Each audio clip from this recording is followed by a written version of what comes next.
Assalamualaikum warahmatullahi wabarakatuh. Perkenalkan, nama saya Rani Cornelia Prawardhani, NIM 202112009. Di sini saya akan menjelaskan tentang manajemen strategi. Manajemen strategi adalah apa yang dilakukan para manajer untuk mengembangkan strategi organisasi. Strategi adalah rencana tentang bagaimana organisasi akan melakukan apapun yang harus dilakukan dalam bisnis. Berbagai organisasi tersebut akan menang bersaing dan bagaimana organisasi akan menarik serta memuaskan pelanggannya untuk mencapai tujuannya. Model bisnis adalah bagaimana perusahaan menghasilkan uang. Manajemen strategik dianggap penting karena ada 3 alasan. Yang pertama, hal itu membedakan seberapa baik kinerja organisasi.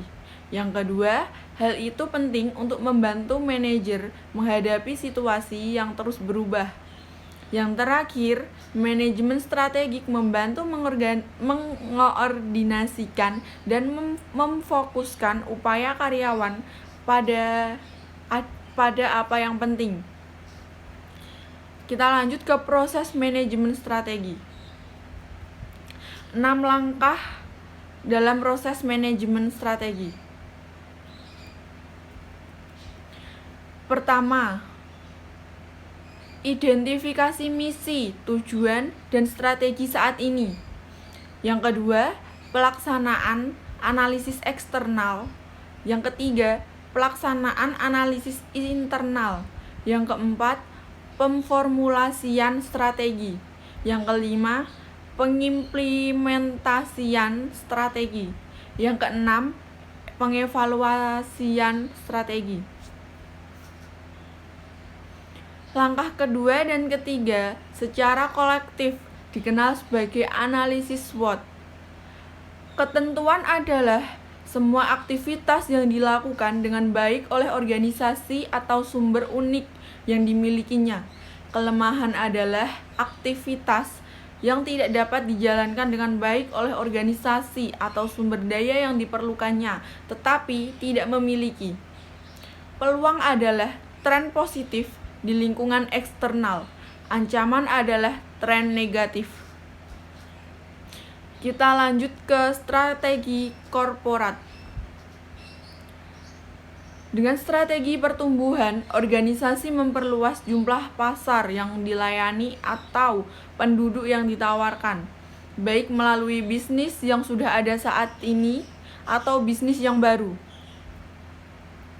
Jenis strategi pertumbuhan meliputi konsentrasi, integrasi vertikal atau backward and forward, integrasi horizontal, dan diversifikasi yang menghubungkan dan tidak berhubungan. Dengan strategi stabilitas, organisasi tidak melakukan perubahan yang signifikan dalam apa yang dilakukannya. Kedua strategi, pembaharuan, pengurangan biaya, dan pemutarbalikan memperlihatkan kelemahan organisasi yang menyebabkan penurunan kinerja.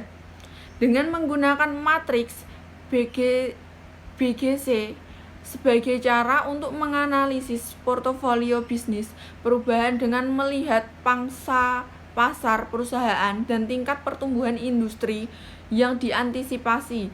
4 kategori metrik BGC adalah sapi perah, bintang tanda tanya, dan anjing. Kita lanjut ke strategi kompetitif. Pertama, menggambarkan peran keunggulan kompetitif. Yang kedua, menjelaskan 5 model kekuatan Porter. 3. Menggambarkan 3 strategi kompetitif Porter. Keunggulan kompetitif organisasi adalah apa yang membedakan organisasi, keunggulan uniknya.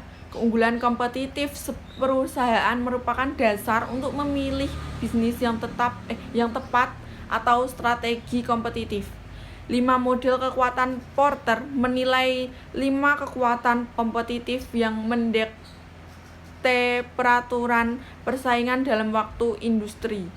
ancaman pendatang baru, ancaman produk pengganti, daya tawar pembeli, daya tawar pemasok, dan rivalitas saat ini. 3 strategi kompetitif Porter adalah kepemimpinan biaya atau bersaing atas dasar memiliki biaya terendah dalam industri.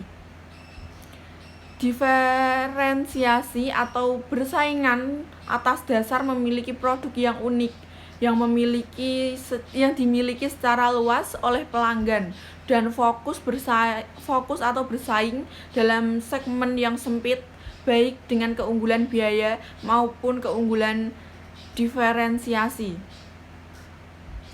Selanjutnya kita ke masalah manajemen strategik saat ini. Fleksibilitas strategi yaitu kapabilitas untuk menyadari perubahan lingkungan eksternal yang utama, berkomitmen pada sumber daya secara tepat, dan menyadari ketika keputusan strategik itu tidak berhasil, merupakan hal yang penting karena manajer sering menghadapi lingkungan yang sangat tidak pasti. Manajer dapat menggunakan strategi e-business untuk mengurangi biaya, mendiferensiasikan produk dan jasa perusahaannya, atau membidik, berfokus pada kelompok pelanggan khusus, atau menurunkan biaya dengan menstandardisasi fungsi kantor tertentu. Strategi e-business yang penting lainnya adalah strategi click and bricks yang menggabungkan lokasi online atau toko tradisional. Manajer strategi dapat mengambil strategi yang lebih berorientasi pada pelanggan, termasuk memberikan apa yang mereka inginkan, berkomunikasi secara efektif pada pelanggan, menerapkan budaya yang menekankan layanan pelanggan. Manajer strategi dapat menerapkan strategi yang lebih inovatif, termasuk memutuskan penekanan inovasi organisasinya, atau riset ilmiah dasar, pengembangan produk atau pengembangan proses, dan penetapan waktu inovasinya, atau pergerakan pertama atau pengikut. Isu-isu manajemen.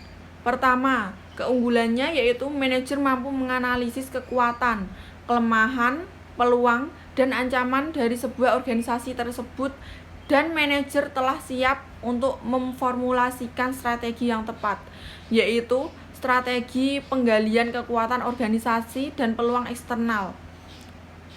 Pertama, perusahaan berukuran besar cocok menggunakan strategi kompetitif karena memberikan keunggulan kompetitif pada perusahaan dan mempunyai banyak alternatif ketika mengambil keputusan strategi.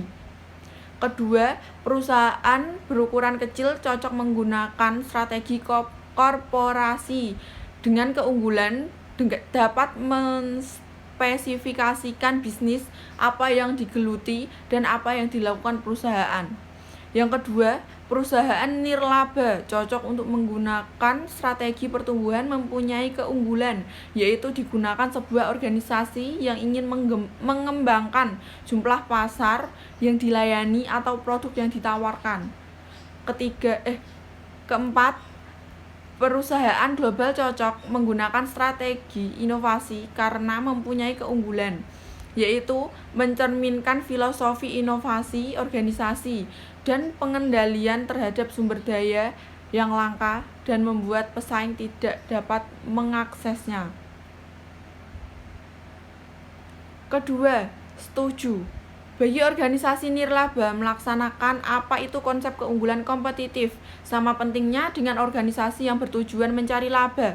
Karena dengan konsep keunggulan kompetitif, organisasi nirlaba akan dapat menunjukkan lebih baik dari organisasi nirlaba lain. Sebagai contoh, sebuah lembaga pendidikan yang melakukan perbaikan mutu pengajaran dan meningkatkan sarana agar dapat menghasilkan lulusan murid dengan nilai karakter yang bagus sehingga dapat meningkatkan kualitas dari lembaga pendidikan itu sendiri. karena dengan berhasilnya usaha tersebut akan menjadi daya tarik bagi donatur untuk memberikan sedikit kecuran dana, dan dari dana tersebut dapat digunakan untuk biaya operasional atau merenovasi fasilitas lain agar lebih baik lagi. Yang ketiga, perkembangan etika dan analisis atas lingkungan internal dan eksternal. Organisasi harus dimasukkan karena etika dalam organisasi memunculkan hubungan antara organisasi dengan pihak eksternal dan internal. Hubungan organisasi dengan karyawannya adalah untuk menghasilkan standar perilaku tertentu yang dianggap etis. Yang keempat, internet dapat membantu manajer dengan cara menjual barang-barang secara online. Misalnya Dell melopori model bisnis yang baru untuk menjual komposisi secara langsung kepada konsumen melalui internet. Jadi, Dell bisa menghasilkan uang dengan cara tersebut. Ketika manajer berpikir mengenai strategi, mereka harus berpikir mengenai viabilitas ekonomi dari bisnis perusahaannya. Yang kelima, misi PepsiCo adalah menjadi perusahaan produk konsumen terkemuka di dunia yang berfokus pada makanan dan minuman siap saji. PepsiCo mengejar misinya dengan strategi korporasi yang menempatkan pada bisnis yang berbeda. B. Misi Facebook adalah utilitas sosial yang menghubungkan Anda dengan orang lain. Yang C. Misi National Heart Foundation of Australia adalah mengurangi penderita dan kematian akibat penyakit jantung, stroke, dan pembuluh darah di Australia. Yang D.